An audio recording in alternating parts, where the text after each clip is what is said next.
स्व अभिशंसन का मतलब है कि मुझे मेरे स्वयं के खिलाफ गिरफ्तार या गिरफ्तार किया गया है तो स्वयं के खिलाफ गवाही देने के लिए बाध्य नहीं किया जा सकता है। मतलब यहाँ पर यह है कि प्रत्येक व्यक्ति को स्वयं को बचाने का अधिकार है। ठीक, ये आर्टिकल 20 क्लॉज 3 है। इसे कहा जाता है एक्चुअल में प्राकृतिक प्राकृतिक न्याय। क्या कहा जाता है? प्राकृतिक न्याय कहा जाता है। और प्राकृतिक न्याय ये कहता है कि प्रत्येक व्यक्ति को अपने प्राणों की रक्षा करने का अधिकार है। बस इसी प्राकृतिक न्याय का उपयोग करते हुए आर्टिकल 20 क्लॉज 3 में स्व अभिशंसन का मामला शामिल है। अर्थात किसी को अपने ही विरुद्ध गवाही देने के लिए बाध्य नहीं कर सकते हैं। कई बार क्या होता है कि पुलिस किसी व्यक्ति को गिरफ्तार करती है और उससे यह बोलती है कि तुम जुर्म अपना कबूल कर लो। ठीक, वह व्यक्ति पुलिस के सामने तो जुर्म कबूल कर लेता है, परंतु जैसे ही वह व्यक्ति अदालत में पहुंचता है तो वह स्वयं बोल देता है कि भाई मुझे पुलिस ने जबरदस्ती इस प्रकार की बातें किया था और मैंने अपना अपराध कबूल किया, एक्चुअल में मैं अपराधी नहीं हूं। पुलिस बोलती है भाई हमने तो इनकी बात रिकॉर्ड की है और हमने स्टेटमेंट रिकॉर्ड किया है, हमने लिखा भी है, इनके दस्तखत है। न्यायपालिका यहाँ पर सीधा बोलती है भैया आर्टिकल 20 क्लॉज 3 है और आर्टिकल 20 क्लॉज 3 यह बोलता है कि अगर किसी व्यक्ति ने गुनाह कबूल किया है आपके सामने, आपकी जिम्मेदारी यह बनती है कि आप उसे सिद्ध कीजिए। ठीक, यह है आर्टिकल क्लॉज 3 की बातचीत। इसमें 2-3 पहलू और आते हैं।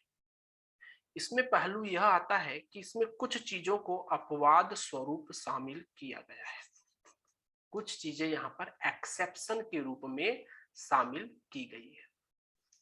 अब क्या बातें यहाँ एक्सेप्शन के रूप में शामिल है तो मैं आप लोगों को बताऊंगा कि एक एनडी तिवारी जो कि उत्तराखंड के चीफ मिनिस्टर थे, एक एनडी तिवारी का केस था जिसमें एक शेखर नाम के लड़के ने यह दावा किया था कि जो एनडी तिवारी जी हैं ये मेरे पिता हैं।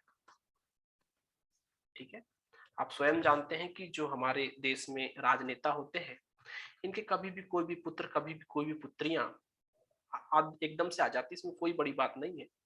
हमारे देश के जो नेता लोग हैं इनकी कहाँ कितनी संतानें हैं, कहाँ कितनी पत्नियां हैं, इस बात का पता स्वयं उन नेताओं को नहीं होता है। इस बात से आप लोग परिचित हैं। एनडी तिवारी जो कि उत्तराखंड के पूर्व मुख्यमंत्री रहे हैं, अब यहाँ पर उनसे बोला गया तो एनडी तिवारी ने शेखर को अपने बेटा मानने से मना कर दिया। अब जैसे ही एनडी तिवारी ने अपने बेटे मतलब शेखर को अपने बेटे मानने से मना किया, तुरंत ही शेखर ने वहां पर डीएनए परीक्षण की बात रख दिया।